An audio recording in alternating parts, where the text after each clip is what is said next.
கிறிஸ்துவுக்குள் பிரியமானவர்களே, கர்த்தரும் இரட்சகருமாய் இயேசு கிறிஸ்துவின் ஈடு இணையற்ற நாமத்தினாலே உங்கள் யாவருக்கும் என் அன்பின் வாழ்த்துக்கள் தெரிவித்து விடுகிறேன். தேவன் அருளி அப்பம் பிரேயர் மினிஸ்டர் மூலமாக உங்களோடு சந்திப்பதில் மிகுந்த மகிழ்ச்சிக்கிறேன்.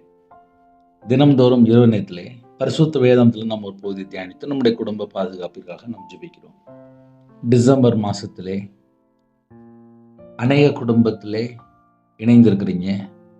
கர்த்தருடைய பிள்ளைகள், ஆவிக்குரிய பிள்ளைகள் நித்திய ஜீவனை பெற்றுக்கொள்ள வேண்டும் என்றால் கிறிஸ்துனுடைய பிறப்பை நாம் கொண்டாடும் போது இயேசு கிறிஸ்து இந்த பூமியிலே நன்மை செய்வராக சுற்றி திரிந்தார். இந்த 11 மாசமும் நம்முடைய தேவன் பாதுகாத்து டிசம்பர் மாசத்துக்குள்ள அழைத்து கொண்டிருக்கிறார். நம்ம வாழ்க்கையிலே டிசம்பர் மாசத்துல நம்ம என்ன செய்ய போறோம்? பிரசங்கி 3ஆம் அதிகாரம் 12ஆம் வசனத்திலே மகிழ்ச்சியாயிருப்பதும் உயிரோடு இருக்கையில் நன்மை செய்வதுமே அல்லாமல் வேறு ஒரு நன்மையும் மனுஷனுக்கு இல்லை என்று அறிந்தேன். மகிழ்ச்சியா இருக்கணுமா? உயிரோடு இருக்கையில் நன்மை செய்வதுமே அல்லாமல். அப்ப உயிரோடு இருக்கும் என்ன செய்யணும் அப்படின்னா நன்மை செய்யணுமா? ஒரு குடும்பம் மகிழ்ச்சியா இருக்கணும் அப்படின்னா இரவும் போலும் வேதத்தை நேசிக்கிற பிள்ளையா இருக்கணும். நம்ம உயிரோடு இருக்கும்போது என்ன செய்யணும் அப்படின்னா நன்மை செய்யணும். இந்த கடைசி காலம் கர்த்தருடைய பிள்ளைகள் ஆசீர்வதிக்கப்படணும், ஆசீர்வாதங்களை பெற்றுக்கொள்ளணும், நித்திய ஜீவனுக்குள்ள போகணும். அது மட்டும்தான் நம்மளுடைய கான்செப்டா இருக்கணும். மனுஷன் 1000 விதமா இருப்பான். மனுஷனை திரும்பி பார்த்தா அவர் நிறைய குழப்பம்லாம் வந்துடும். எந்த ஒரு மனுஷனையும் பார்க்கக்கூடாது. நம்ம நித்திய ஜீவனுக்கு போறதுக்கு நம்ம என்ன செய்யணும்? முதல்ல வாழ்ற காலத்துல ஒரு மகிழ்ச்சி வேணும். சில குடும்பத்திலே மகிழ்ச்சியை காணும். அது ஒரு பெரிய பிரச்சனையா இருக்கு. ஏன்னா கையில செல்போன் வந்துச்சு.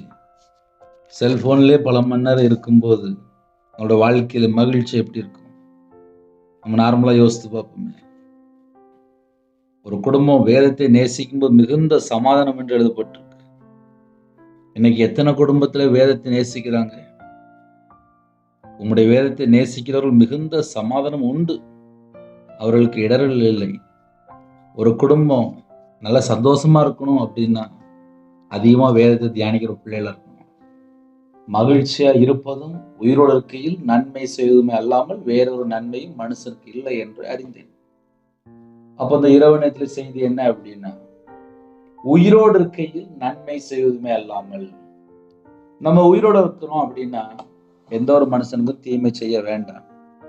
ஒருவேளை நம்முடைய வாழ்க்கையிலே ஏதாவது குறைகள் இருக்கா?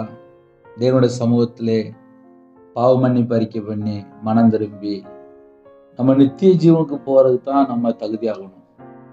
ஏன்னா ஒவ்வொரு நாளும் ஒவ்வொரு சூழ்நிலை தான் கர்த்தருடைய பிள்ளைகள் பல சூழ்நிலை சொல்லலாம். அது குடும்ப வாழ்க்கையா இருக்கலாம், வேலைக்கு போற இடமா இருக்கலாம், படிக்கிற இடமா இருக்கலாம். ஒவ்வொரு நாளும் ஒவ்வொரு காரியம் உண்டு. நம்ம இந்த பூமியில வாழ்ற நாட்கள் விசேஷமான நாட்கள். நம்ம பரலோகத்துக்கு போகும்போது எது கூட போகுது அப்படின்னா கிரியைகள் மட்டும்தான் கூட போகுது, செயல்கள். அந்த செயல்கள் 24 மணி நேர வாழ்க்கையில நம்ம என்ன செஞ்சிருக்கோம்? நன்மை செய்தால் நித்திய ஜீவன், தீமை செய்தால் ஆக்கினி, நித்திய ஆக்கினி. இது எல்லாமே பைபிள்ல எழுதப்பட்டாச்சு. அப்ப நம்ம வாழ்ற வாழ்க்கை கர்த்தர் பார்த்து கொண்டிருப்பார்.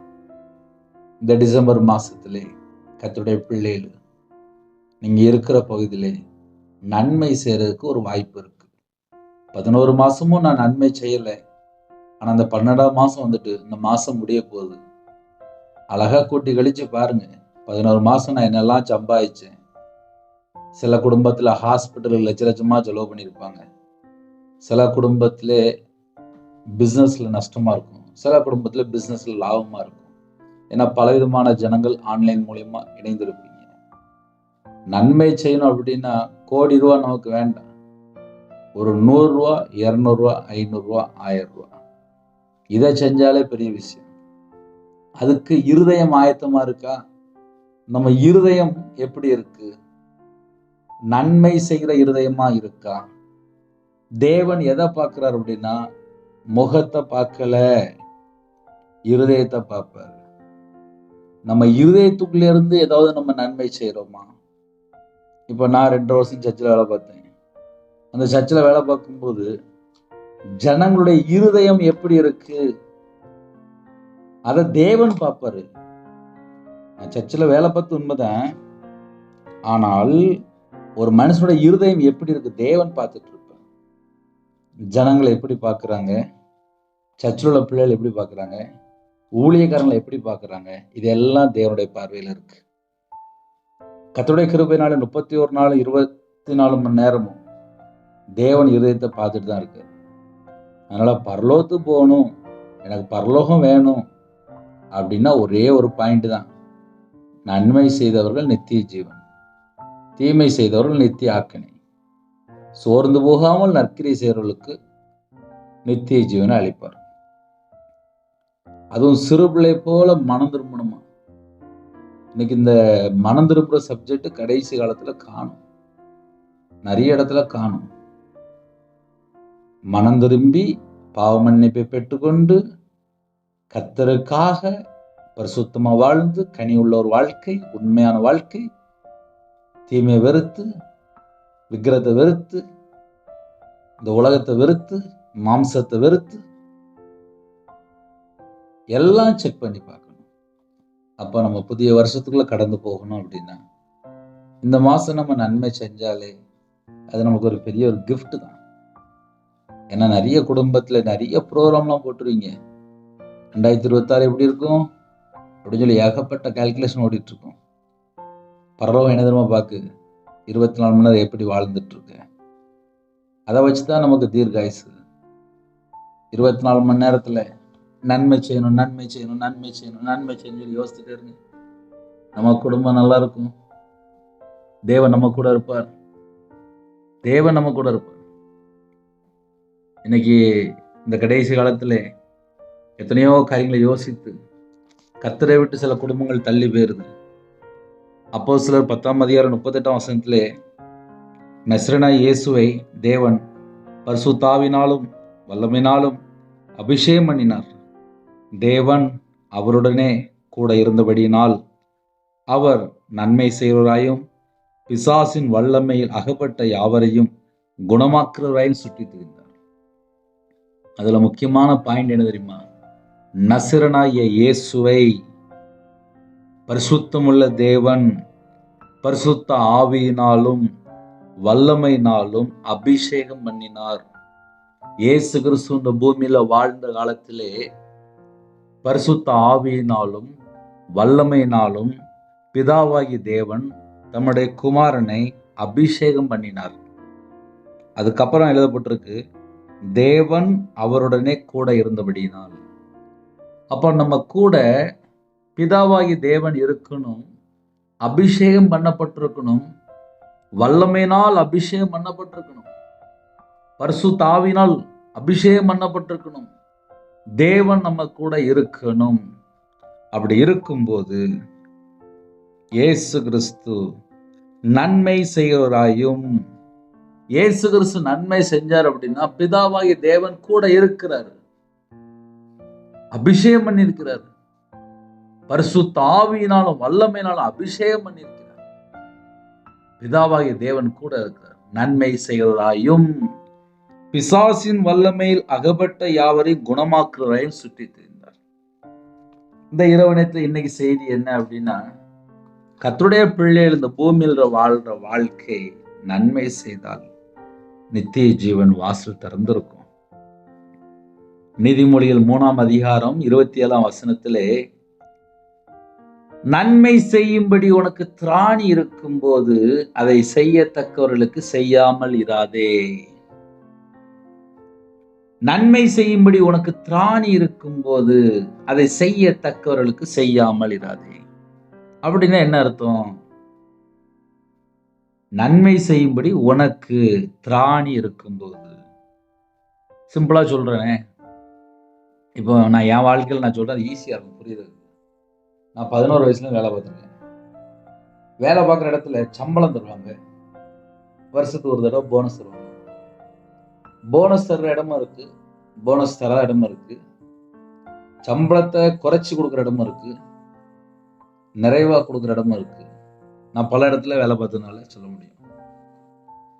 சில குடும்பத்துல இந்த இரவு நேரத்துல நீங்க கேட்பீங்க, பிரதர் எங்களுக்கெல்லாம் போனஸே இல்லை பிரதர் அப்படிம்பாங்க. பல சூழ்நிலை இருக்கு. வேலை செய்யற இடத்துல போனஸ் கொடுக்க மாட்டாங்க.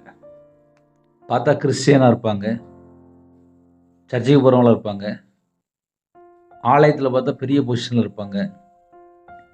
ஆனா வீட்டுல வேலை பார்ப்பாங்க, கம்பெனில வேலை பார்ப்பாங்க, வியாபாரத்துல இருப்பாங்க, பல இடத்துல வேலை பார்த்துட்டு இருப்பாங்க. டிசம்பர் மாசம் வந்துட்டு அப்படின்னா ஒரு போனஸ் கொடுக்க மாட்டாங்க. ஏன் போனஸ் கொடுக்கணும் அப்படிம்பாங்க. சில இடத்துல ஒரு 500 ரூபா, 1000 ரூபா, 2000 கொடுத்துட்டு ஏமாத்திடுவாங்க. அப்படியே இருக்கு. என் வாழ்க்கையில நான் அப்படியே வாங்கியிருக்கேன். போனஸ் கொடுக்க மாட்டாங்க, ஒரு 500 1000 கொடுத்துட்டு ஏமாத்திடுவாங்க. இதெல்லாம் இந்த கடைசி காலத்துல நடக்கும். 12 மாசம் முடியுதா, டிசம்பர் வந்துட்டா குடும்பமா இருக்கிறாங்களா, அவங்களுக்கு ஒரு ட்ரெஸ் கொடுக்கணும், அவங்களுக்கு ஒரு சம்பளம் கொடுக்கணும், அவங்க வீட்டுக்கு என்ன தேவை, அதுக்குதான் ஒரு ஓனர் பொசிஷன்ல வச்சிருப்பார் தேவன். அப்ப அந்த இரவு நேரத்திலே கேட்கிற கர்த்தருடைய பிள்ளைகள் யாரெல்லாம் எந்த சூழ்நிலை இணைந்திருக்கிறீங்களோ, எப்படிப்பட்ட சூழ்நிலை இணைந்திருக்கிறீங்களோ தேவனுக்கு தெரியும். நன்மை செய்யும்படி உனக்கு திராணி இருக்கும்போது, வேலை செஞ்சவங்களுக்கு ஒரு உண்மையான சம்பளம், எக்ஸ்ட்ரா ஒரு போனஸ் இந்த டிசம்பர் மாசம் கொடுக்கும்போது கர்த்தர் உன் குடும்பத்தை ஆசீர்வதிப்பார். ஏன்னா நன்மை செய்தவர்கள் தான் நித்திய ஜீவன். இன்னைக்கு பணத்தை ஃபுல்லா தனக்குன்னு சொல்லி சேர்த்து வைக்கிறாங்க. இன்னைக்கு ராத்திரி என் ஜீவன் போயிட்டு அப்படின்னா நான் பரலோகத்துக்கு போய் சேரணும், அவ்வளவுதான் லைஃப். மதிகேடனே அப்படிம்பாரு. இன்னைக்கு ராத்திரி உன் ஜீவன் எடுத்தாச்சுன்னா எங்க போவ அப்படின்னு கேட்பாரு. ஏன்னா தனக்காகவே ஆஸ்தியை சேர்த்து வைக்கிறாங்க, தனக்காகவே பொருளாசை. உனக்கு இருக்கிறத வித்து தரித்திரனுக்கு கூட அப்படின்ட்டாரு. நீங்க அப்படிப்பட்ட சில செய்தியும் பார்க்க முடியல, அப்படிப்பட்ட ஜனங்களையும் பார்க்க முடியல. உனக்கு இருக்கிறத வித்து தரித்திரனுக்கு கொடு, அதுக்கப்புறம் என்னை பின்பற்றுவா அப்படிங்கிறது. ஏன்னா ஐஸ்வர்யம் திரளா இருக்கு, ஆனா கொடுக்கிற இருதயம் இல்லை. சர்ச்சைக்கு போயிடலாம், கொடுக்கிற இருதயம் இருக்கா? திக்கற்ற பிள்ளைக்கு, ஏழை எளிய ஜனங்களுக்கு, அந்நியனுக்கு, பரதேசியா இருப்பாங்க, அவங்களுக்கு ஏதாவது கொடுக்கிற ஒரு இருதயம் இருக்கா? அதை கொஞ்சம் யோசித்து பார்க்கணும். ஒருவேளை இதுவரையும் நான் கொடுத்தது இல்லை அப்படின்னா முதல்ல கொடுங்க. நன்மை செய்யும்படி உனக்கு திராணி இருக்கும்போது, திராணி இருக்கா? திராணி இருந்தா கொடுங்க. அதை செய்யத்தக்கவர்களுக்கு செய்யாமல் இராதே. அதுல ஒரு பாயிண்ட் வருது, செய்யத்தக்கவர்களுக்கு. யாருக்கு செய்யணும், யாருக்கு செய்யக்கூடாது, அது கரெக்டா தெரிஞ்சிருக்கணும். அதனால இரவு நேரத்தில் செய்தி என்ன அப்படின்னா, நன்மை செய்ய திராணி இருந்தால் அதை செஞ்சிருங்க. அதை செய்யத்தக்கவர்கள் செய்யாமல் இராதே. செய்யாம இருந்துடாதப்பா அப்படிங்கிற. நம்ம நன்மை செஞ்சால் நம்ம தேவனால் உண்டாயிருக்கிறோம், தீமை செய்கிறோம் தேவனை காணவில்லை. ஒரு குடும்பம் நன்மை செஞ்சால் தேவனால் உண்டாயிருக்கிறான், தீமை செய்கிறவன் தேவனை காணவில்லை. பரலோகத்துக்கு போய் சேரணும் அப்படின்னா நன்மை செஞ்சா மட்டும்தான் பரலோகத்துக்கு போக முடியும். இரவு நேரத்துக்காக ஜெபிக்க போயிடும். கேளுங்க கர்த்தருடைய பிள்ளைகள், நீங்களும் ஆசீர்வதிக்கப்படணும், உங்க கூட இருக்கிற ஜனங்களும் ஆசீர்வாதமா இருக்கணும். கண்களை மூடி நாம் ஜெபம் செய்வோம். அன்பின் கர்த்தாவே, நன்றியோடு துதிக்கிறோம்ப்பா. எங்களோட வாழ்க்கையில நாங்க கர்த்தருக்காக வாழணும். 11 மாசமும் பாதுகாத்து 12ஆம் மாசம் அழைத்து கொண்டு வந்துட்டீங்கப்பா, அதுக்காக ஸ்தோத்திரம். இந்த வருஷத்துல டிசம்பர் மாசத்துல எங்களுடைய வாழ்க்கையிலே தேவன் எங்களை எவ்வளவு தூரம் பத்திரமா வச்சிருக்கீங்க, அது எல்லாவற்றையும் எண்ணி பார்த்து உமக்கு நாங்க நன்றி செலுத்திடுறோம். நாங்க இன்னைக்கு ஜீவனோட இருக்கிறோம் அப்படின்னா அது அப்பா உங்களுடைய கிருபை, உங்களுடைய மாறாத கிருபைக்காக அப்பா உமக்கு ஸ்தோத்திரம். இரவு நேரத்திலே இந்த செய்தியை கேட்டு யாரெல்லாம் குத்தப்பட்டவர்களாக மனம் திரும்பி இருக்கிற பகுதியிலே யாரெல்லாம் நன்மை செய்யறாங்களோ அந்த குடும்பங்கள் நித்திய ஜீவனுக்குள்ள வரணும்பா, கிருபை செய்யுங்க. ஏழை எளிய ஜனங்கள், திக்கற்ற பிள்ளைகள், எத்தனையோ குடும்பங்கள் இருக்குப்பா, அந்த குடும்பங்களுக்கு உதவி செய்ய அப்போ அவங்க பிள்ளைகளோட பேசிருக்கீங்க. நன்றி. உங்களுடைய ஜீவனுக்குள்ள அர்ப்பணிக்கிறோம். நைட் ஷிஃப்ட்ல, நைட் டியூட்டில ஹாஸ்பிட்டல் இருக்காங்க, டாக்டராக இருக்காங்க, நர்ஸாக இருக்காங்க. சில குடும்பத்தில் ஐடி ஃபீல்டில் வாலிப பிள்ளைகள் வாலிப பையன் வேலை பார்க்குறாங்க.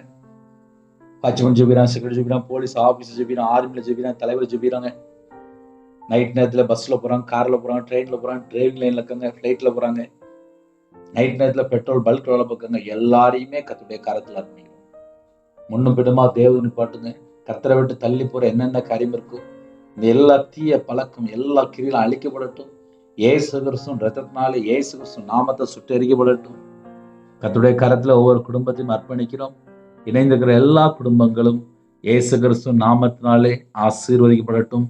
பழனிகளை திறந்து பண்டகசாலை திறந்து ஆசீர்வதிங்க. யாரெல்லாம் அப்பா தங்களை தாழ்த்துறோங்களோ அந்த குடும்பங்கள் பரிபூர்ணமாக ஆசீர்வதிக்கப்படட்டும். சிறுபிள்ளைகள் முதல் கொண்டு முதியோர் வரை எல்லா குடும்பத்தையும் கர்த்தர் ஆசீர்வதிங்கப்பா. என் நாமத்து நிமித்தம் எதை கேட்டாலும் என்று சொன்னீங்க. இயேசு கிறிஸ்துவின் நாமத்தினால கேட்கிறோம்ப்பா. சிறுபிள்ளைகள் முதல் கொண்டு முதியோர் வரை எல்லா குடும்பத்தையும் ஆசீர்வதிங்க. இணைந்துகிற குடும்பங்கள் அவங்களுடைய வம்சம் அவங்களுடைய தலைமுறை ஆசீர்வதிக்கப்படட்டும். எத்தனையோ தேசத்துக்குள்ள இணைந்துக்காங்கப்பா. கர்த்தருக்காக மட்டுமே நாங்க வாழணும்ப்பா. மகிழ்ச்சியா இருப்பதும் உயிரோடு இருக்கையில் நன்மை செய்வதுமே அல்லாமல் வேறொரு நன்மை மனுஷனுக்கு இல்லை என்று அறிந்தேன். அப்ப எங்களோட வாழ்க்கையிலே நாங்கள் உயிரோடு இருக்கும்போது நன்மை செய்ய எங்களுக்கு கிருபை தாங்க, மகிழ்ச்சியா இருக்க கிருபை தாங்க. இரவு நேரத்திலே கடனில் எந்த குடும்பத்தில் கஷ்டப்படுறாங்களோ இந்த கடனை நீக்கி போடுங்க. இந்த வருஷத்துல எல்லாரும் புது ட்ரெஸ் போட்டுக்கணும்ப்பா. எல்லா குடும்பமும் கிறிஸ்துவனுடைய பிறப்பை கொண்டாடும் போது மன மகிழ்ச்சியோடு கொண்டாடணும். கர்த்தர் கிருபை செய்யுங்க. இந்த மாசத்தோட எல்லா தேவையெல்லாம் சந்திங்கப்பா. இணைந்துகிற குடும்பங்களை ஆசிரியங்க. பலவீனத்தோடு படுத்த படுக்கையில ஹாஸ்பிட்டல்ல எந்த நாட்டுக்குள்ள இருக்காங்களோ கர்த்தருடைய கரம் பிள்ளைகளை தொட்டு சுகமாக்கட்டும்ப்பா. பலவீனத்தை எல்லாம் நீக்கி போட்டுருங்க. நம்முடைய தலைமுறை கரத்தினால தொட்டு சுகமாக்கிருங்க. இந்த மாசத்தோட எல்லா காரியத்தையும் கர்த்தர் பொறுப்படுத்தணும். இரவு இன்பமான தூக்கம் தாங்கப்பா. தேவையில்லா சொப்பனங்கள் எல்லாவற்றையும் விளக்கிருங்க. அதிகாலவில்லை உங்களுடைய பாதமுள்ள கண் விளக்கி கிருபை தாங்க. கர்த்தருடைய கரத்துல அர்ப்பணிக்கிறோம். அப்பிரயோஜனமான ஊழியக்காரப்பா. தேவனர்லி அப்ப மனுஷன்ல ஆசீர்வதிங்க. இணைந்திருக்கிற குடும்பங்கள் ஜீவ புஸ்தகத்தில் எழுதப்படணும்ப்பா. ஆட்டுக்குட்டியின் ரத்தத்தினால கழுவி சுத்திகரிங்கப்பா. எங்களுடைய இதயத்தினுடைய கவலைகள் வேதனைகள் துக்கங்கள் எல்லாவற்றையும் நீக்கி போட்டுருங்கப்பா. சஞ்சலத்தோடு வருத்தத்தோடு துக்கத்தோடு வேதனையோடு எந்த குடும்பத்துல எல்லாவற்றையும் நீக்கி போட்டுருங்க. எல்லா குடும்பத்தையும் ஆசீர்வதிங்க. உங்க நாம மட்டுமே உங்களுடைய பதவிகளை தாழ்த்தி அர்ப்பணிக்கிறோம்ப்பா. எத்தனையோ குடும்பத்திலே திருமணம் முடிந்ததுக்கு அப்புறம் குறைகள் குற்றங்கள் உண்டு. எல்லாவற்றையும் மன்னிச்சிருங்க. மனம் திரும்பி பாவ மன்னிப்பை பெற்றுக்கொண்டு ஞானஸ்தானம் எடுத்து அப்போ ஆவிக்குரிய வாழ்க்கையில வளர்க்கத்த கிருபை செய்யுங்க. யாரெல்லாம் தாழ்த்துறாங்களோ இந்த குடும்பங்கள் இயேசு கிறிஸ்து நாமத்தினால் வேலி அடைபடட்டும். கற்பத்தினிக்கா ஜெபிக்கிறோம். கர்த்தர் மனமிறங்க. மாசமா இருக்க கர்த்தர் ஆசீர்வதிங்க. டெலிவரி போறாங்க கர்த்தர் ஆசீர்வதிங்க. தாயும் பிள்ளைமா மேட்டு எடுங்கப்பா. வாலிப பிள்ளைகள் வாலிப வயசுல அப்பா அவன் சிறு சிறு நினைவு வேறு செய்து தேவையில்லா எண்ணங்கள் தேவையில்லா சிந்தனை எல்லாவற்றையும் நீக்கி போட்டுருங்க. கர்த்தர் கூட இருங்க. உங்க நாம் மட்டுமே விடட்டும். இயேசு கிறிஸ்து பிதாவே ஆமென். தேவனுக்கு மகிமை உண்டாதாக. கர்த்தர் தாமே உங்களை உங்கள் குடும்பத்தையும் சகல காரியத்திலும் சம்பூர்ணமா திருப்தியா கர்த்தர் கூட இருந்து ஆசீர்வதிப்பாராக. ஆமென். கர்த்தராகிய இயேசுவின் கிருபையும் பிதாவாகிய அன்பும் பரிசுத்தனுடைய ஐக்கியமும் இப்பொழுதும் எப்பொழுது சகல நாம் அன்னோடு கொடுப்பதாக. ஆமென். கிறிஸ்து பிரியமானவர்களே 9363064181 நம்பர் உண்டாலும் நாங்கள் உங்களுக்காக குடும்பத்துக்காக ஜெபிப்போம். எனக்காக தனிப்பட்ட முறையில் ஜெபித்துள்ளுங்கள். God bless you. Thanks for watching. Please subscribe our channel. Click the like and share. Click the bell. God bless you.